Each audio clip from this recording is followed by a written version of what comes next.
thank you for making it happen. Thank you.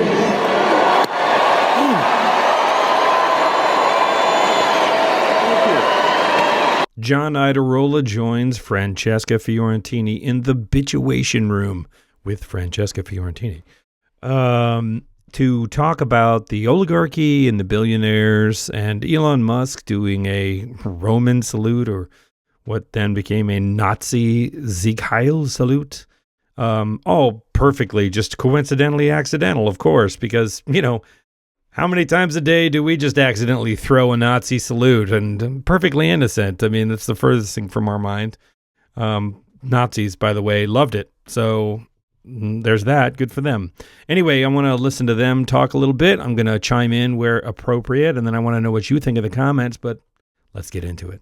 We had an inauguration where the billionaires were, all the tech billionaires were just literally standing behind the president as he was sworn in. I mean, it was oligarchy in your effing face. And I mean, there's a million things to bitch about, but I guess I just wanted to, like, what are you bitching about? What particular facet, before we get into some of the deets, are you bitching about? I do. Now you make me want to bitch about how blatant the oligarchy is. But anyway, I'm going to be bitching about the people this time around showing that they are not going to be able to call things like they are. They're not either going to understand or be willing to admit what this system of government is, what time we're in.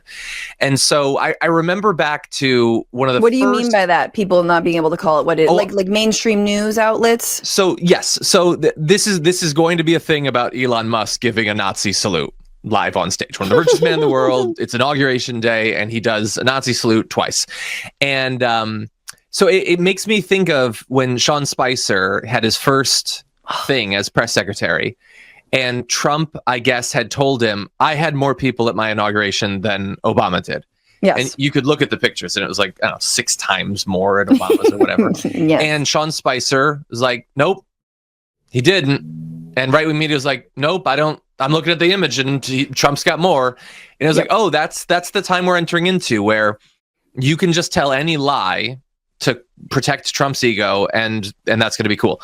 So now we have another version of that, which is, they're going to not only tell us who they are, but they're going to delight in being able to be who they are. They can literally go on stage and Heil Hitler multiple times. And like the best you'll get is awkward salute or Roman salute or raises eyebrows out of the media. And then you have like the Washington Post, the whole yesterday, they didn't have anything about it. Jeff Bezos is there. He's obviously hitched his wagon to Trump's horse or whatever. And they didn't put up anything about it until this morning, something super brief and vague. Mm-hmm. And so that's the democracy dies in darkness, people. And they can't even identify that doing the Nazi salute is a bad thing and a bad sign. And they can't even say do the like controversial, stirs controversy on the internet.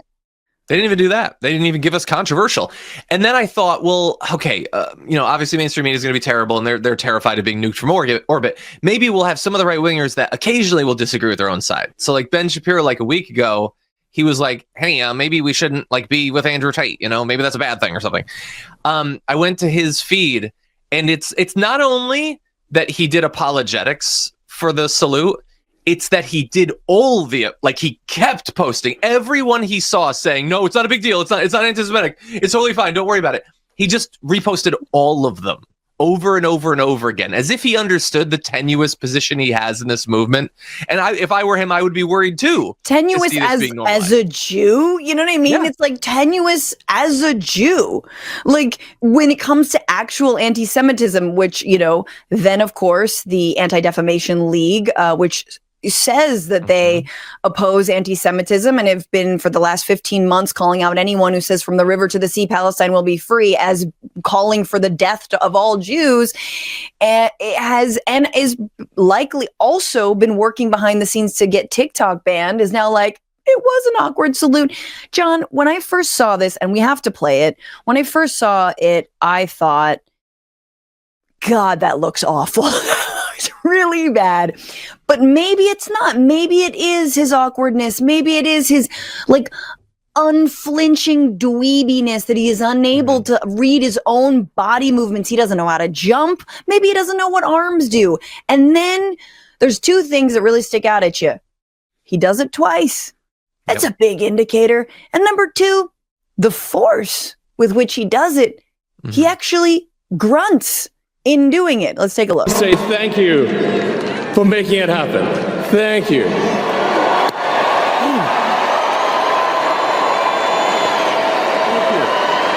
My heart goes out to you.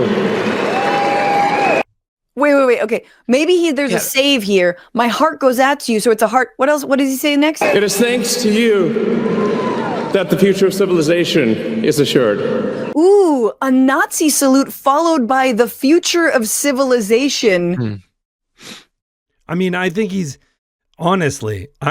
talking about Mars. I think this dude has cracked. I think $500 million has made his brain break.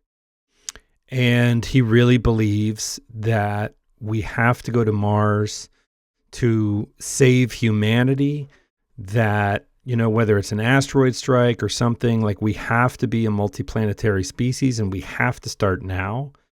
I don't know why we can't focus on fixing this planet. You know, it doesn't seem to be a concern. Escape is what it feels like to me. But I think when he says, but it is, I agree with Fran that it is very creepy sounding to do right after what looks like a very deliberate, you know, Nazi salute.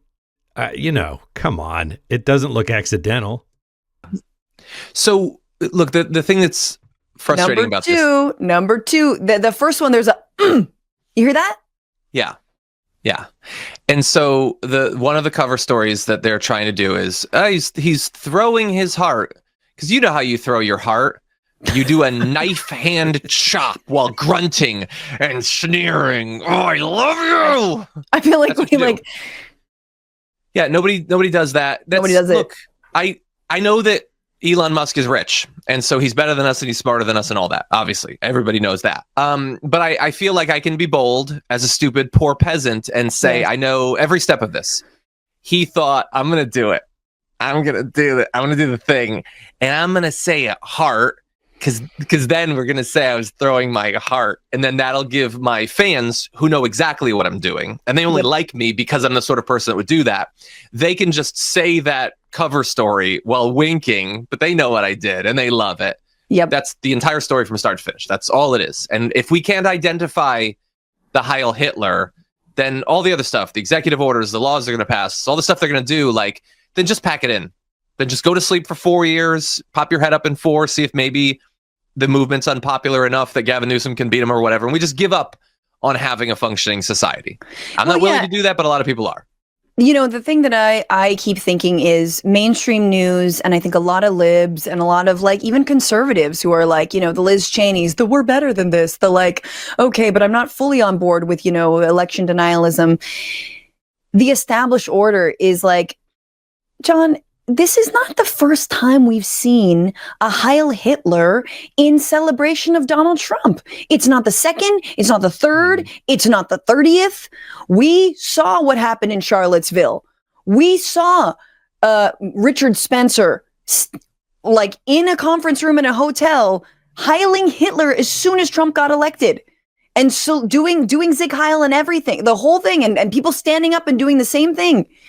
And it's like, if we can't be honest, and this is the real question, John, is like, what kind of country is this if we have the richest man in the world who has bought the election, who, you know, has his fingers on everything, who leads this, you know, helps lead this movement? What does it mean that we have these Nazi sympathizers in power? Like, I don't think that we've fully been able to wrap our brain around that fact, because it's like, well, if that's true, then what do we do about it? Then we all have to be fucking Antifa. Well, and if they'll apologize for that, and if they'll, you know, behind, you know, closed doors cheer for that, what would they not cheer for? If they'll cheer for, you know, pardoning people who tried to murder cops with their bare hands or whatever, then what? Like, so if someone goes in and shoots up CNN's newsroom and Trump pardons them, Is that a line too far? Why would that be a line too far? If some sniper takes out Omar and Presley or whatever, like, and Trump's like, no, these are enemies of our nation. They're like, and he pardons them. Why are we assuming that Charlie Kirk has a line? Why are we assuming that Greg Gutfeld has a line? Why would we assume that at this point when they're apologizing for this? And I know your audience is tapped in. They know what's going on. So they already know this context, but it's not like this is the first thing that Elon Musk has done that is in this area. Remember, he agreed with that tweet that said Jewish people have a hatred of whites. And he attacked the ADL, which now, humiliating. Like, the ADL has totally cucked itself, is now like simping for him. This is a delicate moment. It is a new day and so many are on edge. Our politics are inflamed and social media only adds to the anxiety. It seems Musk made an awkward gesture in a moment of enthusiasm, not a Nazi salute. But again, we appreciate that people are on edge. In this moment, all sides should give one another a bit of grace. Oh, yes, except for if you're a student wearing a keffiyeh. Yes. Then you do not deserve any grace. Yes. Yeah. Yeah. And remember, he's going around the world endorsing whatever the closest party to neo-Nazis he can find. He's doing it in Germany. He's doing it in the UK. It's like, that's what he's doing now. This is not context free. We're not idiots. We weren't born yesterday, and we're not floating in the ether of space. Like, we know what he's been doing. That's a good chat. You know, Francesca Fiorentini, John Iadarola, they're smart, they're funny, but I agree with their take on this, and particularly John Iadarola's interpretation of that moment, you know, that it's kind of like, he troll the libs. But obviously it creates ripples that are wider than that. Let me know what you think in the comments.